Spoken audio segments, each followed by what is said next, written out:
Tonight, Dock and Fur Council reach important decision. Roller derby in Hellmilton and keep New Zealand beautiful. Kia ora and good evening. Welcome to Central News on TV Central for Thursday the 16th of April. I'm Amanda Harper. In today's news, greater conservation and economic benefits will follow an agreement signed by the Department of Conservation and New Zealand Fur Council. A memorandum of understanding between DOC and the collective voice of the possum fur industry will make it easier for Fur Council accredited hunters and trappers across the country to gain access to public conservation land for fur recovery operations. Neil Mackey, chairman of the New Zealand Fur Council, says the country needs possum fur to increase the market size for New Zealand's unique blended brush-tail possum yarns and garments. He says many of the possums are on public conservation land, so the MOU will allow trappers to access more fur, increase the market and better target ecologically important areas. Lou Sanson, Director General of Conservation, says the agreement is a pragmatic way to broaden the battle against a pest that preys on native wildlife and eats an estimated 21,000 tonnes of bush a night. DOC have to prioritise their possum control operations on the areas where the forest or wildlife are most vulnerable, but that there are millions of hectares of bush that aren't accessible. Encouragement of trappers into these areas will deliver results for the taxpayer, the fur industry and conservation. Research shows that having trappers knocking down possum numbers in the buffer zones around targeted pest control projects can delay possum reinvasion by 2 to 3 years. DOC spends more than $10 million a year on possum control, so any delay in reinvasion will give New Zealanders more bang for their buck, as well as precious extra time for our native plants and birds to recover. The fact that New Zealand businesses and local communities will also benefit from enabling more fur recovery operations is the icing on the cake. Tauranga hockey star Gemma Flynn has joined the illustrious 200 club in style, scoring in the Black Sticks' 2-1 win over Korea in Hastings. Last night, Flynn made her 200th international appearance for the women's side during the Hawke's Bay Cup. The win means the Kiwis finish top of Pool B and will face India in the quarter-final tomorrow at 6 p.m. Flynn, 24 years old, made her debut for the side in 2008 and has been a mainstay ever since, competing at the 2008 and 2012 Olympic Games and the 2010 and 2014 Commonwealth Games. In this time, the Midlands midfielder has scored more than 50 goals.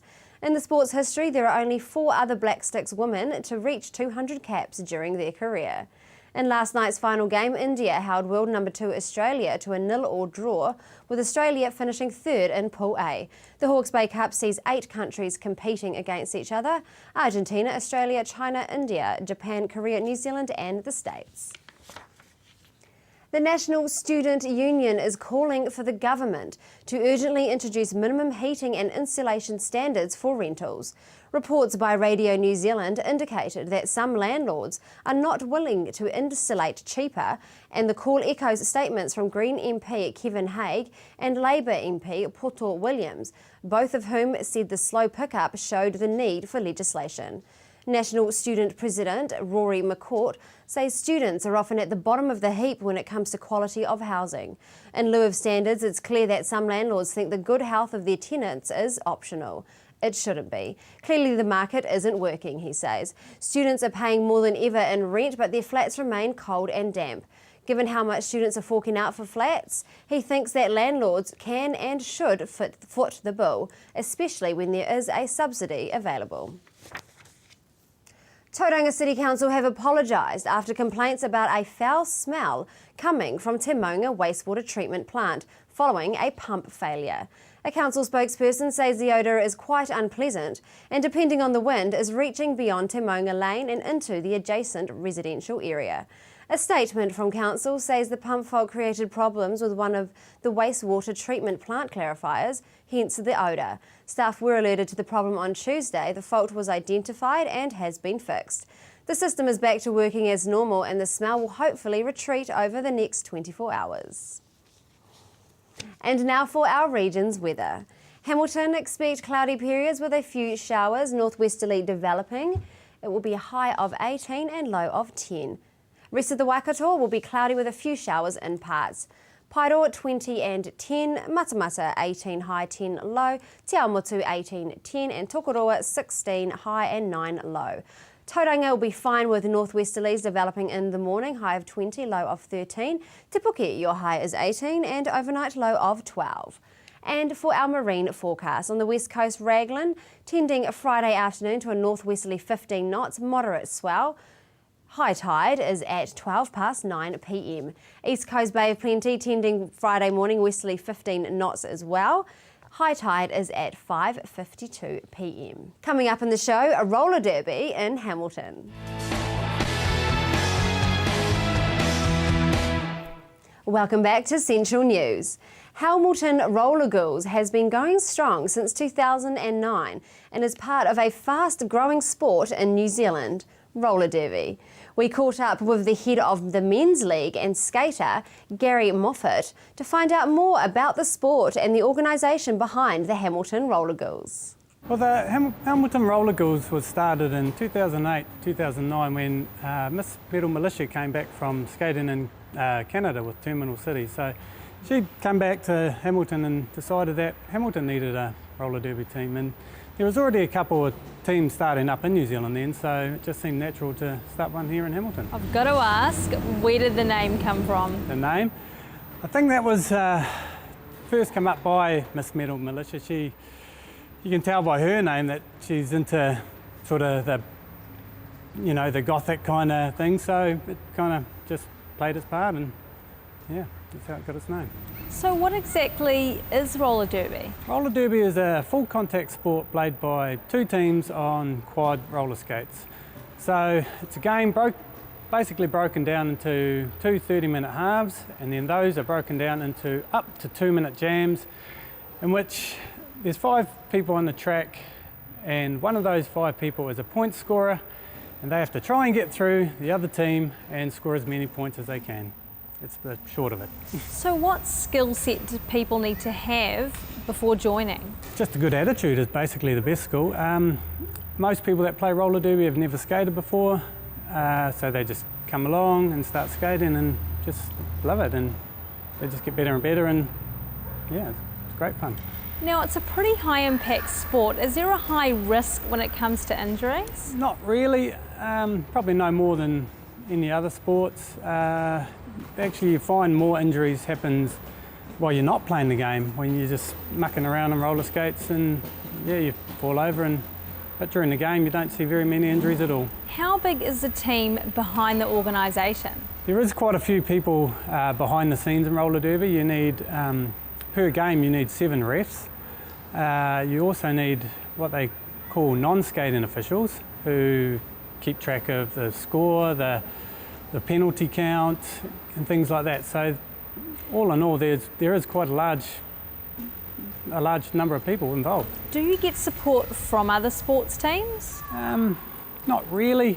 We do have quite a good relationship with the skating club here in Hellmilton, but not really any other sports, no. How are you funded as an organisation? We do a lot of fundraising ourselves. We try and get grants, sponsorships. But yeah, a lot of it is just fundraising. If we want to try out, what is the process? We have an open day here. I think the next open day is the first weekend of July, and turn up with a drink bottle. We provide all the gear that you need to have your first try, and you'll be coached by the Ghouls here, and yeah. You have a monthly committee meeting. What is discussed in these? Just mainly things like the finances, the bout calendars, yeah, just any little things like that. There's never anything major going on. And where do we go to get some more information? The best place to find our information for us is the Hellmilton Roller Ghouls Facebook page, or our website, which is hrgnz.com, and everything you need to know is on there. For more information on the Hellmilton Roller Ghouls, check out their Facebook page.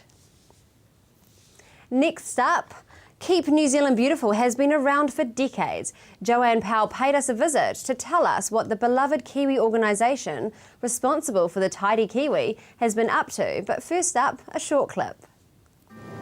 I want our country to have fresh air and clean beaches. And the rivers, lakes and streams are free of rubbish. Where there is no litter in the street.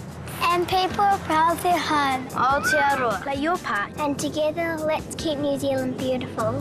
Well, Keep New Zealand Beautiful has been very busy with a number of nationwide events going on. We've just finished Paint New Zealand Beautiful month in March, where we had National Graffiti Free Week.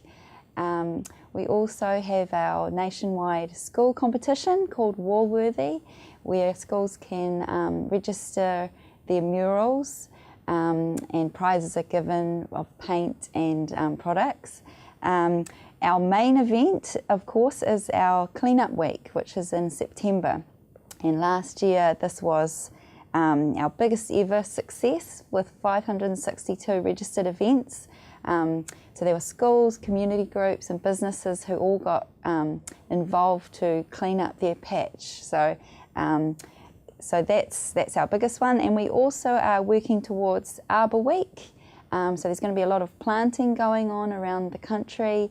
A lot of seedlings will be provided, and some wonderful new planting for future generations will go on in the first week of June. Now, Keep New Zealand Beautiful used to be quite big in the 80s and the 90s, because I remember it as a kid. Yeah. What are you doing to try to incite interest again and get people excited? Great. Well, what we are doing is relaunching Tidy Kiwi. So Tidy Kiwi is an iconic little guy, and we are developing some new educational resources to go throughout schools in New Zealand. We'll also be running a Name the Kiwi competition in June. So hoping to get Kiwi kids getting to know Tidy Kiwi again and taking a role in naming him and taking on board his values of pride in our country, keeping it beautiful and instilling that inspiration to continue to keep New Zealand beautiful. Yeah, the Tidy Kiwi is certainly an iconic character of quite a lot of people's, childhoods and growing up. It's quite exciting to hear that. Yeah. We hope that that a lot of schools take it on board and make it a part of their program. Children, it's the best place is to start with children, instilling that value into them, and then as they grow into teenagers, that those ethics and standards will be ingrained in them, and then when they get to make choices, and as adults they'll make the right choices and perhaps even educate the adults on how to take care of our country. Would you say that it's a person's moral obligation to keep our country beautiful? Absolutely. I think as an individual we should all have that pride in our country. We're very lucky to live in New Zealand. It's such a beautiful country already. So it's our obligation as an individual and also as a community member to get on board to keep it beautiful.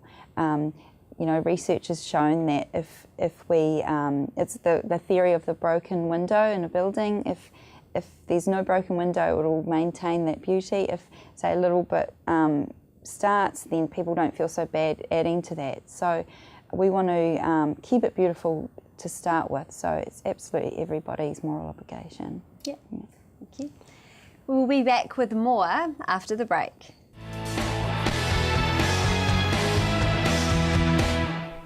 Welcome back to Central News. I'm in here with Joanne Powell from Keep New Zealand Beautiful. Now, Keep New Zealand Beautiful is a membership-based organisation.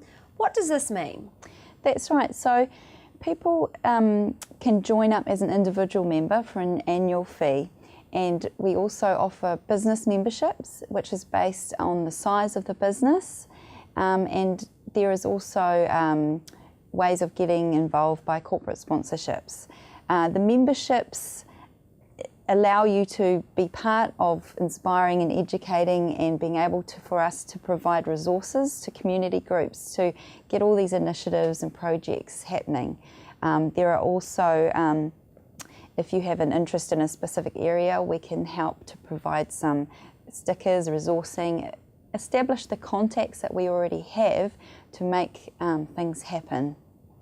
How would it benefit a business to be involved? Well, I think these days businesses have to be aware of the environment and also show support of community. Something like Keep New Zealand Beautiful is a nationwide organisation. It's a charitable trust, and so we're doing it. The work that goes in goes back to New Zealanders for all to enjoy. So the fact that it's nationwide, and we also have 35 branches throughout the country, so local initiatives can also be supported. So for both businesses and individuals, it's a great choice of where to provide some support. Now, you also run primarily by volunteers. How is this crucial to the success of Keep New Zealand Beautiful? Yeah, that's right. We have an amazing support of some wonderful, dedicated volunteers throughout the whole country. Some of the branches are purely run on a voluntary basis with committees that dedicate a lot of their time, energy and efforts into all sorts of projects, like planting, restoring walkways. Others have some council support, which is fantastic. It differs from region to region, as is the needs of different projects. So we couldn't do what we do without the support of volunteers, whom we are so grateful for, and we estimate that last year through all of our different projects there were about 500,000 Kiwis who did have some connection with Keep New Zealand Beautiful. So it's wonderful that so many people are keen to get involved and stuck in. Yeah.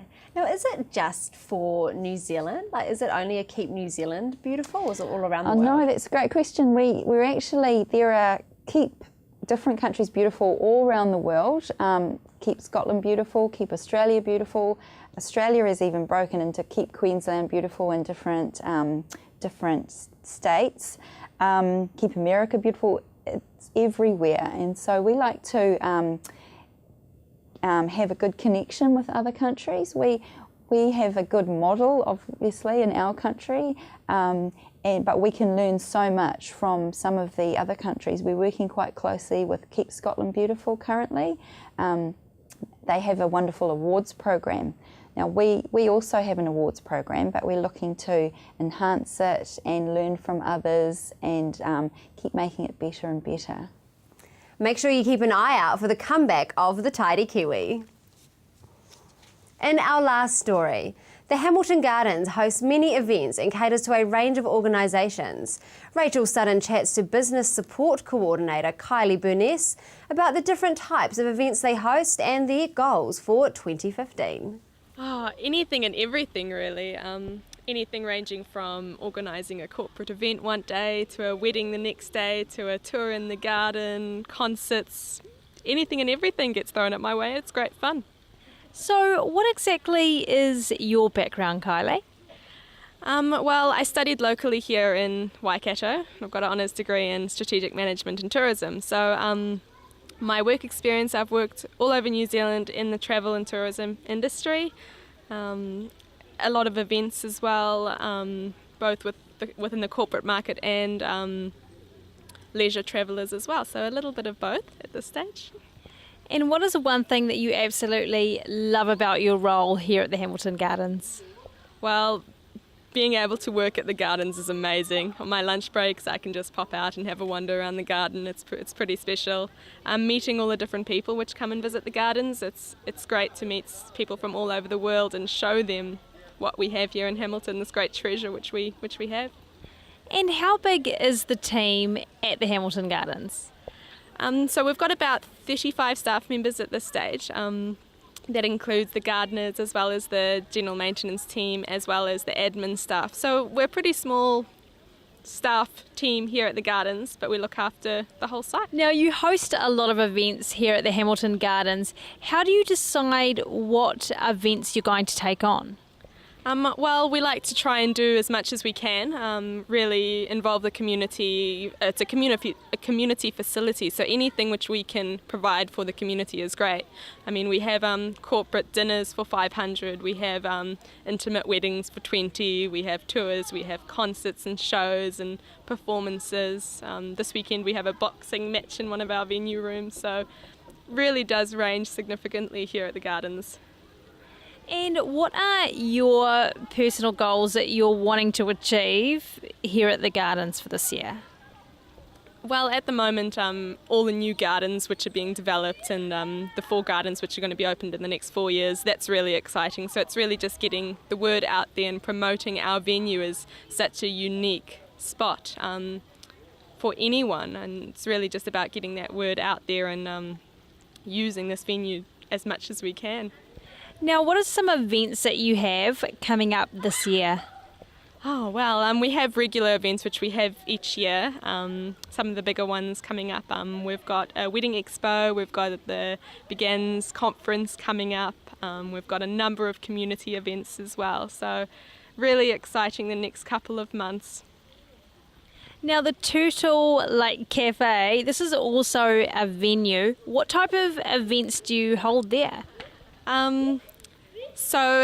The cafe is also looked after by an outside company, and they hold similar events to what we do here. It's really nice having them on site. They've got a really amazing catering facility there as well. So we work in partnership and often can create beautiful events. Now, if we have businesses or organisations that are wanting to hold an event at the Gardens, what is the process? Just ask us. If they've got some crazy idea which they're wanting to do, we can often make it work. As much of the gardens which we can incorporate into the event, we love doing that. So bring us your crazy ideas or amazing plans and we'll make it work. And whereabouts do we go to get some more information on what you do here at the Gardens? Well, at the moment you can have a look on our website or you can contact us directly, pop into the office at any stage. We're always on hand to help. For more event information and a range of exciting events coming up, go online to hamiltongardens.co.nz. That is it for tonight. Thank you for watching Central News on TV Central. We appreciate everybody's support. If you want to catch up on any of our past episodes, check out tvcentral.co.nz or also follow us on Facebook. If you think you might have a story lead for us, email news@tvcentral.co.nz. I would love to hear from you. I will be back on screens tomorrow night with more stories from the Waikato and the Bay of Plenty. My name is Amanda Harper. Have a good night. Pō Marie.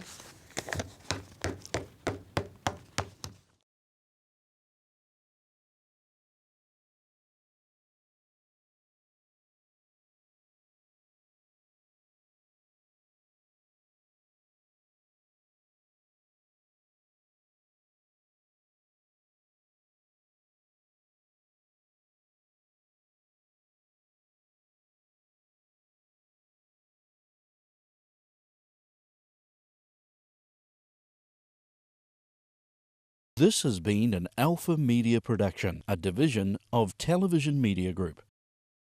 Supporting local content so you can see more of New Zealand on air.